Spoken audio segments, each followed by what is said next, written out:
Much peace, no beef, the feeling of relief, the smile on your face, not knowing who it would reach. Flip the script and rearrange the rules. One love to all the children doing good at school. I picked up Lil Bread, let him play in the park. Seen 2 kids flexing, squashed it before it start. Gave dap to my friends who lead and don't follow trends. Yeah. Welcome back to a special episode of Unpopular Honesty. Well, we ain't gonna be talking about music. We'll be talking about some real issues today. And my guest is the homeboy Mike Mel. What's going on? But first, before we even get started, I want to ask you, how are you doing? Man, I'm good, baby. I'm good. I can't call it. What about yourself? Man, I'm cool, man. We're gonna get it started, man. We're gonna start right where you wanted to speak on the state of affairs within the city right now. First off, I wouldn't even know which punchline I want to come in from, but there's so many. Beaumont too small for all this drama to be going on, and it seems like bad news is beating everybody home. And it once wasn't this way, if I will say that much.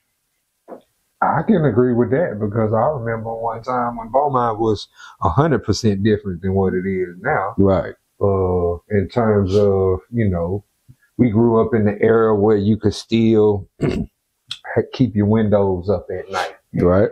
You could open your screen door and you don't have to worry about nobody trying to run up in your house. Right. Things are different now. Right. A lot has to be said about the younger generation, because obviously it's the younger. When you look at the news and you look at who's committing these crimes, they're all young. They all 20-something. A lot of them, some of them are teenagers. And I say, why would you throw away your life like that? But I don't know how they're coming up. I don't know what it is that they were dealing with prior to pulling off this move or doing what they're doing. Man, what can you say about these youngsters crashing out? It's the guidance. I'm going to put it right there, because they doing it for some type of a reason. And that's like this here. I have kids. I have 2 girls. If you have kids, you have girls, and they playing with my girls, but I know yours get into trouble. The type of parent that I am, I'm not going to allow my girls to run with yours. Not to the fact that I don't like your child or anything like this here. I know what influence kids have on others. Because if they do something that may seem popular in a way, if the other person don't do it these days, you're made fun of, or they don't mess with you for that reason. Yeah. I don't get how peer pressure has changed. Yeah. It has changed a whole lot since we were younger. I mean, there was some negative peer pressure influence in our day, but it wasn't as prevalent as it is now. No. The upbringing of these youngsters. I do talk to and mentor to younger people, because there's a lot of younger artists who reach out to me or speak to me in terms of information due to the music industry. But I also try to give them advice within life, because, music is music, but we still have to live a life at the end of the day. Right. And the blueprint that they have given a lot of these youngsters is to crash out, unfortunately. Right. And I don't understand the crash out part. You know what I'm saying? The wreck your entire life and just pretty much flush your life down the toilet. I don't get that. You know what I'm saying? Because, you know what I'm saying? Like, man, your life hasn't started. And this is another thing, just to get it off my chest. I don't consider myself, I've never been a gangster, never been no color banger or anything like this here. I moved to wherever my mom was able to live at. I live with my mom. So that puts me in South Park. I grew up in South Park. I love the neighborhood. Right. But I'm not finna fight you over a neighborhood. So when they catch these OGs these days, because you look up to someone. When I was coming up, I looked up to Kiki and Pat. Them boys on elbows, them boys on swingers, them boys in Benzes, them boys in houses. I went out as a youngster. I'm not slanging drugs no more. I'm not pulling stunts or anything like this here. I'm working. Half these youngsters don't even want to work for it. They rather take it from you. And these days, the adults, man, if you don't work all your life for this stuff, you're not gonna just let one of these youngsters take it from you. Right. Yeah, and I don't agree with the whole taking something that's not yours, because then it's not really yours anyway. But that's just how I feel. So many problems. The parenting issues obviously is an issue with this too, because these youngsters don't learn crash out in one day or just from one person. The problem starts at home. Right. So we just gonna throw that out there. Yeah. When if a child is at school cutting up, and this is my opinion, but it can be stated as a fact as well. If your child is at school cutting up, acting a fool, and the school has reached out to you and told you what's going on and what the problem is. Now, if your child is actually being disrespectful towards you, or you talking to the child in somewhat type of a way, it can be that child's way of acting out. And I agree with that. I'm looking at it from a perspective of,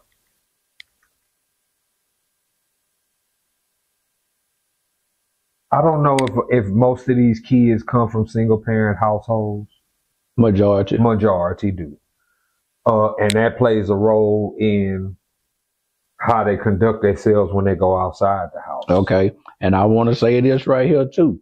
Even if you came from a single home, most of the kids, myself and others, live with mom. That's how the system always worked. But as to be a father out in these streets and not getting to your child before the streets does, what is that to say about you? I don't consider you a stand-up stiff guy, because you finna let you know what's about to happen with your child. And especially if he's running with the wrong crowd. What you see often every time you log on Facebook or you log on any social sites, in this little small city, yeah, it's overpopulated, yeah, but it's very small. You can get on a bicycle, you can ride from one area to the other, 30, 45 minutes max, just cruising.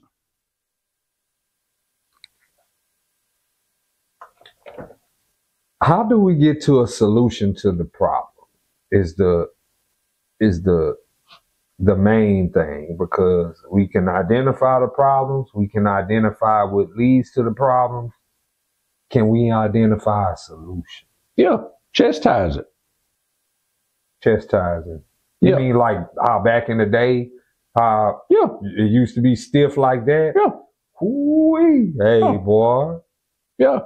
You remember a long time ago when they were saying that parents can't whoop their kids and all this here, man, let me tell you something. I have some of the best kids that a parent can ask for. Never had no problems out of my girls ever. And if I was to, I'm going to get to them before the streets do. I will say that much. Right. But it's like right now, you catch majority of these parents not even caring to do that much. How did it get to the point to where parenting changed from how it used to be to now? Because I see now you can see like mothers and daughters in the same club with each other. And you can see a lot of relationships between parents where they act like they treat the child like a friend as opposed to the parent-child dynamic. And I'm saying, wow, how did that shift like that? How did that change like that? Like, I understand I can't speak on a woman's perspective of it because I'm not a woman. But me and my girls, not only am I a parent, but we have a very playful relationship. Like you see me and my girls in Walmart and Target and HEB and whatever store that we're in, excuse me, and we chasing each other. I'm hitting them with the basket or they hit me with a basket or something like that. You know, we playing hide go seek from each other, living a kid's life. These kids these days never have that opportunity no more. So they don't know what to do. And I know it was young girls coming up pregnant as we was coming up, but it wasn't as many as it is right now. Yeah. I don't know what to say about what a lot of what goes on now, because I see so much stuff that I can't identify with because a lot of this stuff did not fly in my era. From the way that young men present themselves when they walk out the house, on down to how women conduct themselves in public places. Good motherfucker. Huh? I said how people conduct themselves now. I'm not used to that because I'm from an era where men conducted themselves like men, and women conducted themselves like women. Right. And now it's almost like a role reversal that has happened because I see a lot of masculine women and feminine men in public spaces whenever I go somewhere. And it makes me feel like I don't want to stand too close because you don't know what this person does when they're not in public. Right. You know what I'm saying? And you don't even want to think about it because the thought about it makes you just be like, I'm finna go home. You know what I'm saying? I know me. I'm real quick with that. You know what I'm saying? Well, my thing is, if I'm in a situation, well, not a situation, but if I'm in an environment where I'm uncomfortable in, I'ma just leave. Rather, I've been really got off of the club scene, but let's just use the club scene for this moment. When I notice, like, first off, I don't like to be around too many youngsters. You know, because if I'm around too many youngsters, this is not my vibe. Right. You know, I'm older now. Right. You know, I got gray hairs. You know what I'm saying? So it makes me feel like I'm a kid all over again. You know, and that's what I'm not. I'm a grown man. That's the difference. You know, I pay bills. I got taxes. I got land. I got houses. I got real stuff that's going to keep me in motion. And I'm not finna get caught up in these crossfires with these little youngsters because they don't know how to act when they're out in public. Right. Me and one of my good friends, we were just talking this Thursday, and we was talking about the issues that's been happening in the city. And we was basically making a wager. He didn't want to. And I told him I bet him $2 we gonna hear about something tragic happen this weekend. So he was like, man, nah, I don't want to bet. You know, we laughing about it and stuff. And I went in the kitchen. I finished cooking. I'm like, man, I'll talk to you later. Sunday at 2:19 p.m., he called me. He said, boy, you could have been a prophet. I say, what you mean? He said, I know you heard of what done happened at the little store over the weekend. So as he was telling me everything that went on, I say, well, what I told you. And I say, it's crazy that I say, I'm going to give you another one. And I hope that it don't happen, but it's just what I feel what's going to happen. This is Sunday that we talking. I say, but coming during the week, it's going to be 2 more incidents somehow, some way. And what just happened yesterday, they already had another incident. Right. So we got 1 more to go, and then I'll hit my quota again. Right. But it starts if someone can get to these kids and actually able to talk to them. Right. No one is really, even if they are trying to, they're not doing so. I'm trying, you know what I'm saying? I'm trying to pull some strings because I already talked to a lot of youngsters based off the fact that a lot of young people are trying to get involved in music. So they talk to me within music, but I also try to give them life advice. Right. This is something that I want to ask you because we in the tell the truth mode right now. Right. And I was talking to somebody earlier today, and I was telling them that black people don't want to grow old. And they was like, what do you mean? And I said, well, I know a lot of people over the age of 40 who still act and conduct themselves as if they were teenagers. You have women who are grandmothers who don't want to be called grandmothers. They'd rather be called grandma. And somehow that's a way to keep them younger than what they actually are. But, you know, and I'll be trying to figure out because in my era, the grandmothers were grandmothers. And they were proud that they were grandmothers. Wow. And the youngsters were young and they were, you know, everybody was proud of where they were. But somewhere along the way, black people said growing old and being old, we just gonna be young forever. No. So now you got 40 plus, and not just women, men too. You got 40-plus-year-old men walking around with jeans with holes in them, slabbing still, you know what I mean? And I'm saying to myself, wait a minute. You in your 40s, homie. You got kids that's in high school now. Yeah. Like, you got to act your age because everything is in, you know, the kids have their sector. The adults have theirs. Right. But it's like a lot of the adults want to be young and they don't want to be old. And they have a serious issue with that. And I'm like, yo, like, we can't go back and be young. We can't in life. We cannot go backwards. We can only move forward. But black people don't get that. And I'm trying to figure out why. The phrase that I think a lot of them look at is black still don't crack. Okay. And that's true because it's some older chicks and not chicks, let me correct that, women that looks very well for their age. Yeah. Okay. And by aging, I don't believe it's those who have a problem with it. It's the ones that's the younger generation that done became a grandma and not ready to accept that. You remember the grandma back then that we had, right. You talk back to her, you got your head knocked between the refrigerator and the stove. Right. These new ones ain't even gonna touch you. Right. That's the difference. You don't have that Southern love like that no more. You don't. Right. And my grandma, hey, if my sister watching this, she know my grandma used to take her head with her knuckles and rub them like that. Wow. Say she ain't play no games, man. Yeah.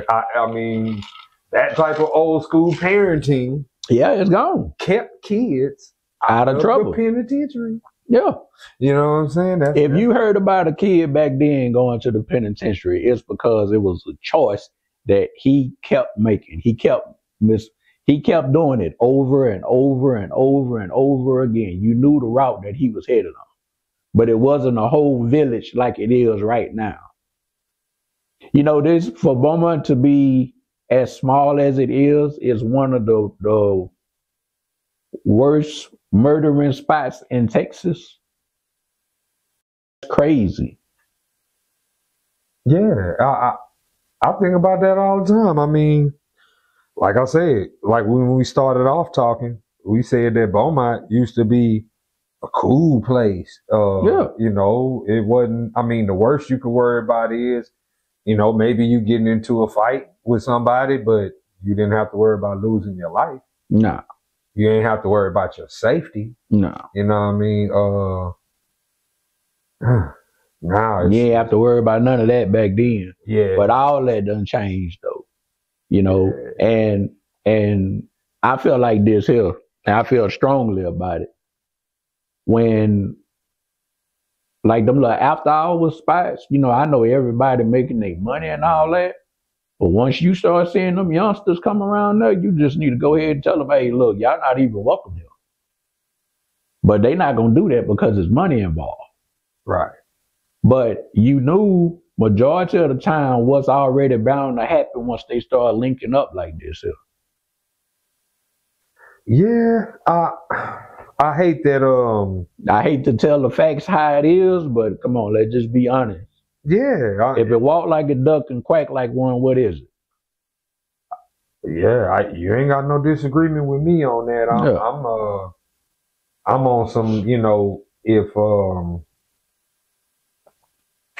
the solution to the problem now, unfortunately in life, it's gonna be situations where unfortunately the innocent lose their life. Yeah. And like, for instance, what happened this past weekend, from what I understand, this young man ain't had nothing to do with it. Nothing to do with nothing that was going on. Ain't had nothing to do with it. And that's one of my friends, that's her family. Yeah, and I'm like, when I heard that, I was like, damn, like he was just wrong place, wrong time. And I was like, that's fucked up. You know what I'm saying? And I don't know what to say about that. You know what I'm saying? Like that's, because it's one thing if you're involved, you clearly know what you're involved in, you know what you signed up for. You know what I'm saying? But it's another thing if you're innocent, don't have nothing to do with it, and it still happened. Right. That can fuck you up. That can make people move away and never come back. Right. You know what I'm saying? And I understand that. And I want to say rest in peace to that young man. And condolences. Same, my condolences. And I told my homegirl the other day when she told me across Facebook. Yeah. Man. Do you think that the gun laws have anything to do with all this shit that's going on right now? Man, I can't say, I'm going to say that. I'm going to say it. Because if you able to have a gun right now, everybody, if they ain't been in no trouble, you can ride with the guns in the cars. Yeah. And for the crazy part is they riding around with more firepower than the police. Yeah. A policeman pull you over, policeman or woman pull you over, she got a pistol on her hip. Whatever gun it is on her hip. They ride around with Dracos and guns with extended clips and all this, and they got automatic guns on them, man. Think about it. This is some GTA real life shit happening right here. Yeah, I got a couple of young friends who, you know, had it, and I'll be like, God damn. I was like, well, one of them I asked, I was like, do you have beef? The nigga was like, no, I ain't got no beef. I'm like, why you got a big ass, you know what I mean, extended clip sticking out your pocket? Trying to look hard for these other ones to let them know that they got it. And that's the part I don't get, because, you know, back in my day, if you got a gun, you got it because you needed it. When we was coming up, and I'm going to put it out there, if you got into it with somebody and you got beat up, you had to accept that. Right. But if you ran and went and got a gun, everyone in this entire city called you a coward. Right. So why is it being accepted now that everyone can have a gun. And if you pull it on somebody, ooh, you hard, you ain't tough. No, you not. No, you not. You ain't no gangster. You ain't this. You ain't that. A real man gonna take it. He gonna take his fade. He gonna win. He gonna lose. He gonna about his business. I agree with that because a lot of people are using these guns as crutches. Yeah, because they don't know how to fight. But if you don't know how to fight, you shouldn't even be in that predicament. Yeah, it's easy to say, hey, I'm not a fighter. I'm not the fighter, you know, or whatever the case may be. But I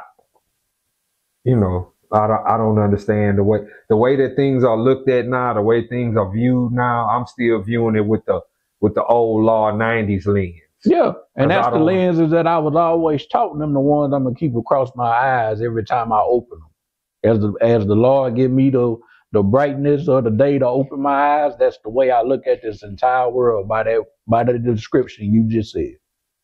Man. And I'm not gonna change it. And that's real, man. I mean, is there anything else that you would like to touch on? This was really basically it. And what we as a community can do about it. So back then I went and tried to get some help from the city hall. I waited on them to throw one back at me. No one ever pitched one back at me. I left messages. I even stated this across Facebook the other night too. And what me, a few of my friends, my cousin, what we done started putting in money from our own pocket. And we'll pick a park. Hey man, we gonna let these kids have fun in the park this day. And if all of us came up with whatever dollar amount that we was trying to hit, and we went to the stores and got basketballs, footballs, kickballs, baseballs, volleyballs, all the setups and stuff for children that they were actually like. I'm a grown man. And my little chubby ass be out there still playing kickball. I'm going to just be honest. Right. But it was excitement. This was one weekend. The next weekend, we already got all the stuff already. So now what we going to do? Well, we going to bring food items this time. My cousin got this big old barbecue pit with shit. I'm going to just, buy whatever meat and we're going to bring the pit out there. You know how many kids that was looking forward to us coming out there as much as we were? Some of the kids and stuff, and these are some of your friends and mine. I'm not going to put their business out there on for the world to know it. I mean, for them to know them by name. But half these kids wouldn't even eating at home. Damn. Now, as an adult, and when they telling me that to my face, how you think that make me feel? But I can see you in the club and you pouring up drinks with people and you smoking with other people and stuff, and I know you personally. Wow. Incredible. Yeah, that'll leave a scar on your heart. But I'm in a situation like, man, if I could give you the world, I would. Unfortunately, I can't. But across my Facebook, I have maybe so far like 1,900 friends. I still got people sending me requests, but this is who I have right now. Right. So you look at it like this here. This how I look at it. If 1,900 friends all donated $1 for a week, how much is that? That's 1,900. 1,900. It's 52 weeks in a year. Just imagine if they done that then. $1 every week. That's a lot of money. That's what I'm trying to tell you. So it's more, and it's more than we can do, but it's up to all of us to work together instead of against one another. And if y'all can make this thing happen in the park, would it be a problem if I was to come out and film that thing? No, not at all. Okay. Not at all. I would want everyone to want to get involved in it, because it's not just my kids and my people kids who are the name. Man, the largest crowd we done had was like 70 kids. Right. 70. Right. That's pretty big. Yeah. So just imagine if it kept getting up and up and up and up and up, and this was just at one park. So you still got Sprout, you still got all these other parks around the Golden Triangle. Yeah. But the 409 itself is just big. Yeah. You know, you still got Port Arthur, you got Orange, you got, excuse me, it goes way to Texas City. So if they all seeing us around this way doing good and trying to do something well, it's something that everyone else probably get involved in too. Well, yeah, maybe we should do that. Yeah. Maybe this will stop the crime over here from happening. Maybe that's a good idea. Maybe it's not. How do you know if you really not even willing to try it? That's good, man. I appreciate you reaching out to me to chop it up about this thing, and my plan is to get other people talking about this as well. Right. Before we leave, is there anything else that you would like to say? Man, no, not really, baby. Shit. Hopefully I didn't hit every topic. Hopefully everyone listen. Maybe it'll take heed. You know, maybe we have a meeting this Saturday. My girl Erica Berry and a few other friends over there. I think it's Sabatino's, if I'm saying it correctly. Yeah, and hopefully we can come up with some more ideas and make some things happen. Already, man. On behalf of Mr. Mike Mal, I am Cornbread Capone, and this is Unpopular Honesty, the home of brutal honesty and real hip-hop music. And until next time, everybody, peace and love. And y'all be easy. Because that's what the world needs in a major way. Peace and love.